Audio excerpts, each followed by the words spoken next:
Birasa na buri muntu wese uzi ibirebana n'inkweto n'imyambaro azi Nike cyangwa Nike. Ni kompanyi ikora ibikoresho bitandukanye, ariko iyo bigeze ku nkweto za siporo n'imyambaro ho biba akarusho, cyane ko uru ruganda arizo rwatangiye rukora. Ibikoresho bya Nike byambarwa na benshi nk'ibyamamare hagamijwe kubidukundisha, uhereye ku bihanganye muri siporo nka Cristiano Ronaldo, LeBron James, Serena Williams, Michael Jordan n'abandi. Uwashinze uru ruganda n'uyu munsi aracyariho, ari mu bakire ba mbere ku isi uyu munsi bimenyekana. Nike ni imwe muri kompanyi zifite agaciro kenshi zabayeho kuva isi yaremwa, kubera ko nk'ubu ibarwa agaciro ka miliyari 110 z'amadolari y'Amerika. Muri uyu mwaka wa 2025, by'umwihariko mu mezi 11 ashize, Nike yacuruje miliyari 43,310 z'amadolari y'Amerika. Muri aya harimo n'ayawe niba ufite ubushobozi bwo kugura imyenda n'inkweto bya original bya Nike. Aya madolari yinjije yafashwe kuramo imisoro, kwishyura abakozi n'ibindi bikenerwa, basigaranye miliyari 3,120 z'amadolari y'Amerika z'inyungu, inyungu idafite ikibazo na kimwe. Reka tuvuge kuri Nike.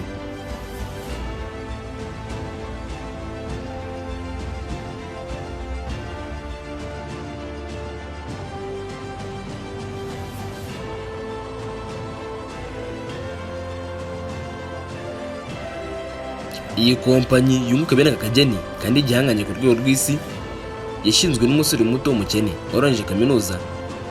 Ni kompanyi y'Abanyamerika yashinzwe yitwa Eugene muri Oregon, Leta Zunze Ubumwe za Amerika. Ivuka rya Nike ryatangiranye n'iyo nkuru y'abantu babiri, Phil Knight na Bill Bowman. Phil Knight, umusore w'umunyeshuri warimo arangiza kwiga muri kaminuza ya Oregon ndetse na Stanford muri Leta Zunze Ubumwe za Amerika, yari afite mwarimu akaba n'umutoza mu bya siporo. Bill Bowman, Phil Knight muri kaminuza yarazwi mu bakina umukino wo gusiganwa ku maguru abizi cyane, umutoza we abizi cyane. Knight kenshi yajyaga yumva umutoza we avugira mu matamatama avuga ko hakeneye gukorwa inkweto nziza zorohereza abasiganwa ku maguru kandi zikaba ku giciro cyiza.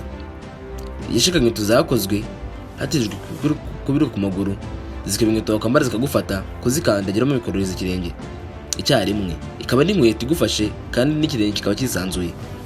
Birasa naho izindi nkweto zari ziri ku isoko muri icyo gihe zari zarakozwe hatekerezwa ko hatarimo abasiganwa ku maguru. Kuri Bowman ibi byagombaga guhinduka. Phil Knight nk'umunyeshuri ukiri muto, ibi yabyumvanaga umutoza we akanabika mu mutwe. Knight arangije kwiga mu ishuri ry'itangazamakuru muri kaminuza ya Oregon mu 1959.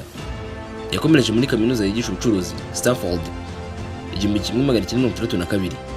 Igihe yigaga mu ishuri ry'ubucuruzi yanditse igitabo gisoza amasomo ye akita Shoe Dog, kirakundwa cyane. Muri icyo gitabo yakomoje ku kibazo cyari gihari cy'inkweto z'abasiganwa ku maguru. Yavugaga ko umukino wo gusiganwa n'amaguru urimo ibibazo bikomeye, birimo kuba basigara batabona inkweto nziza zibafasha gusiganwa. Phil Knight muri icyo gitabo yavuze ko mu gihugu hagomba kwinjizwa inkweto zikorerwa mu Buyapani.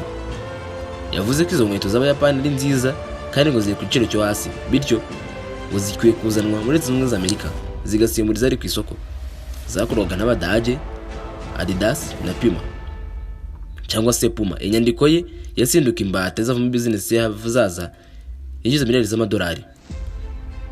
Phil Knight arangije kaminuza yagiye gusura Ubuyapani, by'umwihariko asura kompanyi ya Onitsuka. Iki gihe iyi kompanyi yakoraga izi nkweto zikoreshwa muri siporo. Muri urwo ruganda yiboneye uburyo bakoraga inkweto nziza za siporo kandi zihendutse. Yahavuye bemeranyije ko agiye kubahagarara muri Leta Zunze Ubumwe za Amerika, akajya bacuriza izo nkweto, ariko mu mikoranire bemera ko zazihimbira zina azita Blue Ribbon Sport. Hari mu 1964 yise bitangira, yegerewe ari mwarimu we ndetse n'umutoza Bowman, umwe wakundaga kwitotomba avuga ko akeneye inkweto nziza zo gukorana siporo. Amwumvisha ko bagomba gufatanya mu gukora business yo gucuruza inkweto. Bowman yarabyemeye, araza ndetse no mu batekereje gukora inkweto zamenyekanye kuri rwego rw'isi ya Waffle. Ni inkweto nziza zishimiwe by'umwihariko n'abasiganwa ku maguru uburyo butari bwarigeze kubaho mbere. Twari udukweto tutaremereye kandi hasi dusa dufite amenyo ku buryo uwiruka atanyerera. Mu 1971 nibwo bahagaritse gukora inkweto za Mitsuka Tiger, kompanyi y'Abayapani, byatewe no kubasha gukora inkweto zabo. Baramaze kubona ko iyi business ishoboka, nibwo noneho batangiye gukoresha izina Nike Ibi byatumye Phil Knight noneho agira ijambo rya nyuma ku bicuruzwa bye, mu miterere yabyo, ku giciro n'uburyo bigomba gucuruzwamo. Mu magambo make, Phil Knight mu gutangiza Nike yitewe n'ibintu bitandukanye birimo urukundo yari afitiye umukino wo gusiganwa ku maguru, amasomo yize ajyanye n'itangazamakuru n'ubucuruzi muri kaminuza, gukorana n'umutoza mwiza Bowman ndetse n'ubuhanga bwe mu guhanga udushya. Izi nkweto yazise Nike. Iri jambo Nike risobanura intsinzi, biva ku Kigiriki Viking. Niba ari uko bisoma, nkuko bisoma Nike, iri ni izina ry'Imana y'Abagiriki ishinzwe intsinzi mu myemerere yabo. Izina n'ibirango bya kompanyi ya Nike biherekejwe n'imvugo z'ibyamamaza ubwabyo byatumye iyi kompanyi b'igihangange kugera uyu munsi. Kera akamenyetso karanga Nike bamwe bita V cyangwa se kuvivura, kane mu bizamini bashyira ku gisubizo cy'icyo umuntu yatanze, ni akamenyetso gafite imbaraga zitagira uko zingana kandi gafatwa nk'umuzi w'ingenzi wa Nike. Mu myemerere y'Abagiriki, kari akamenyetso gasobanuye ibaba ry'Imana y'intsinzi, Viking cyangwa Nike. Nike ni imana y'ingore y'uburanga butagira ingano. Abagiriki bemeraga ko ariyo itanga intsinzi. Abagiriki bemeraga ko bafite imyizere imana y'umuvuduko, ingufu n'intsinzi. Mu bihangano n'ibibumbano by'Abagiriki, iyo mana y'ingore bayishushanya ifite amababa. Ayo mababa ajya kumera nk'akari akamenyetso ka Nike, akaba amababa ayifasha kuguruka igasanga abarwanyi ku rugamba, ikabaha intsinzi. Byizerwa ko uyu Nike yagurukaga ahabera imirwano n'ahandi hose Abagiriki bakorera ibikorwa bitandukanye, ikabaha intsinzi. Byagendewe iyi kompanyi ya Phil Knight ayita Nike. No mu gihe cyo gukora rugo cyangwa se ikirango, kari akamenyetso kayiranga, uwagakoze yagendeye ku ibaba ry'Imana. Uwakoze kari akarango ni Caroline Davidson, yari umunyeshuri mu isomo ryitwa Creative Design muri kaminuza ya Portland. Uyu mugore icyo gihe iyi kompanyi ya Phil Knight yamwishyuye amadolari 35 y'Amerika. Uyu munsi aya madolari afite agaciro k'amadolari 272 yashyize mu Nyarwanda ibihumbi 250 by'amanyarwanda. Caroline Davidson akora kiriya kirango cya Nike hari mu gihembwe 1971. Ubwo Nike yatangiraga, uyu mukobwa yashakaga kugaragaza ibirimo kugenda, umuvuduko n'imbaraga. Ishusho ya kiriya kimenyetso cy'umurongo uhese cyangwa se uvivuye nk'uko mwe bivuga, bishatse gusobanura ibaba ry'Imana ya Nike. Ngiki kirango cyagize Nike ihanganje. Ni ikirango kitaraho gusa, ahubwo ni ikirango kinashingiye ku myizerere ihuza intsinzi y'abakinnyi bo ku isi nanone, ndetse n'imyemerere y'uko intsinzi ishoboka mu mikino. Mu kwezi kwa 9 mu 1983, nyuma y'imyaka 3 kompanyi itangiye, Phil Knight na Nike yatumije uwo mugore wakoze kiriya kirango, amwakira mu cyubahiro cyinshi bamushimira. Bamuha inkweto nziza za Nike, bamuha impeta ya diyama na zahabu, berekejwe n'ibahasha irimo imigabane 500 muri kompanyi ya Nike. Iyi migabane yarakoze, ndetse mu mwaka ushize imbere ya 2024 yari imaze kuba imigabane 32 ifite agaciro ka $3 z'amadolari. Caroline Davidson rimwe avuga kuri iryo shimwe yarageze ati, kira ni ikintu kidasanzwe Phil yankoreye, kubera ko ibyo namukoreye byose yari yabinyishyuriye. Davidson nawe yahereye aho ngaho abigitangaza mu mwuga w'ubugeni, aba n'umukire. Nike yakuye ijambo Nike kuri karakarango kayo, hasigara akarango konyine kamaze kuba ikimenye bose. Aho hambere Nike ihikumora ubuhangange bwayo, byose bihera ku kirango. Ikirango cyayo isi yacyakiriye neza kandi gifata mu mutwe vuba cyane, byazanye abaguzi batagira ingano. Ibyananye no kwamamaza kandi cyane cyane mu bukangurambaga bise Just Do It. Nanone iri jambo ryamaze kuba ikimenye bose mu batuye isi. Nike uburyo bwabo bwo kwamamaza ntabwo bwabaye busanzwe. Ubo iyo bamamaza ntabwo bakunda kuvuga ku gicuruzwa cyabo, basaba ahubwo nka nawe wifuza n'ubuzima busanzwe. Ubukangurambaga bwabo no kwamamaza bwaciye ibintu ku rwego twituzi ko mu kanya bwakoze mu 1988, bwari ufite intero cyangwa se slogan yamaye cyane, Just Do It, bikore. Iki ni kimwe mu bikorwa byo kwamamaza cyageze ku ntego zabyo mu mateka yo kwamamaza ku isi kugera n'uyu munsi. Kompanyi ishinzwe kwamamaza ya Whitney Kennedy niyo yakoze ku kazi ko guhimba ijambo bikore. Yari publicité icishwa kuri televiziyo, yagaragaragamo umusaza usiganwa ku maguru afite imyaka 40 y'amavuko, ni Ward Stark. Uyu yapfuye mu 1995. Ni publicité yarimo amagambo atera abantu imbaraga zo kugira icyo bakora.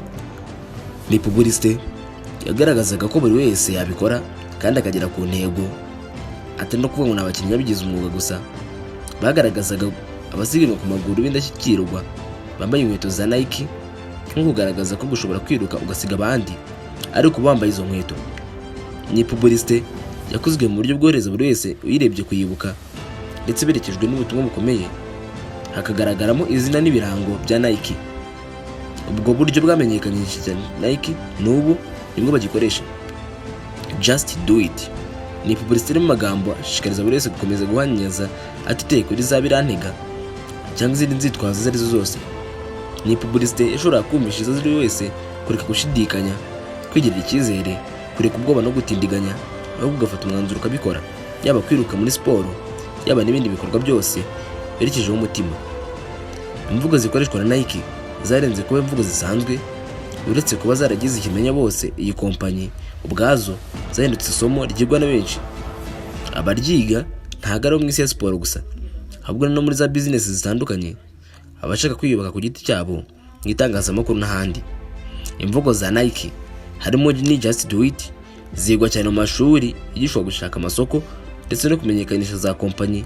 Izi mvugo zikoreshwa bamamaza Nike ko zacengiye mu bantu, ni nako Nike nayo yacengeraga mu bantu, ubuhangange bwayo bukamenyekana kugera naho twese tuyizi ariko tutazi icyo cyo mu by'ukuri. Dan Viedon, umwe wari nyiri kompanyi yatsindiye isoko ryo kwamamaza Nike, wari gukuriye kiriya gikorwa cyo kwamamaza Miss Just Do It, rimwe yavuze ko iyi mvugo yayikuye ku magambo ya nyuma yavuzwe n'umwicanyi wari umaze gukatirwa ubwo gupfa. Uyu mwicanyi ngo amaze gukatirwa mu rukiko yaragize ati let's do it, mureke tubikore. Hanyuma Fielden abihinduramo just do it. Ni izina ritera akanyabugabo mu byo bugiye gucamo byose. Uburyo bwo kwamamaza bwa Nike gusa n'impuzamo y'akanyabugabo, gukora ndetse n'umuhate utagira ingano. Niryo banga rya Nike byahinduye kompanyi igihanganye ku isi yose. Akarusho noneho kakaba iyo bakoresheje iyo mvugo mu buryo bwo kwamamaza mu mashusho arimo ibyamamare byamaze kugira iyo bijya, cyane cyane muri siporo nka Michael Jordan, Serena Williams, LeBron James na Cristiano Ronaldo. Aba bafitanye imikoranire na Nike. Kugirana imikoranire n'ibi byamamare bya mbere ku isi ubwabyo biha Nike ubuhanganye butagira ingano, kubera ko bihindura inganda rwizeye ku isoko mpuzamahanga kera umuntu na benshi. Nka Michael Jordan, ikirango cye aricyo Air Jordan akenshi gihabwa inkweto za Nike. Nike ikorana ntagane n'abandi bahanzi b'ibyamamare barimo nka Travis Scott, Off-White n'abandi. Amakipe atandukanye harimo umupira w'amaguru yambara Nike mu rwego rwo kwiyamamaza. Ni kompanyi izwiho kugira udushya cyane cyane mu ikoranabuhanga, ikagira ibicuruzwa nka Nike A, Fly Night, Zoom X n'ibindi. Ibi bituma iyi kompanyi igira ibikorwa bitari bakeneye gusa n'abandi bantu basanzwe bashaka kugaragara neza. Iyi kompanyi igira igihanganye no kubishobora kohereza ibicuruzwa byayo aho hose ku isi kandi kubona serivisi zayo aho buri hose ku isi binyuze kuri internet. Bafite ibikoresho bikomeye kandi byiza. Ikindi, ibiciro byabo byemezwa ko benshi babyisangamo. Iyi kompanyi kandi ihabwa imbaraga no kubiteye mu buryo bukungwa n'ibyiciro bitandukanye by'abantu. Urugero, iyi kompanyi yisanishije cyane n'abanyamuziki, abiyambarira byo gutemberana ndetse n'abakiri imikino itandukanye. Bakora ibikorwa byabo kandi banatekereza ku mitekerereze y'ibicuruzwa design. Batekereza ku byose uko bigomba kungana, bareba ko buri wese yabyambara, yaba umugabo, umugore cyangwa se abana. Iyi ni imwe muri kompanyi zunguka menshi cyane ku isi. Bafite abakiriya benshi kandi ku rwego rw'isi.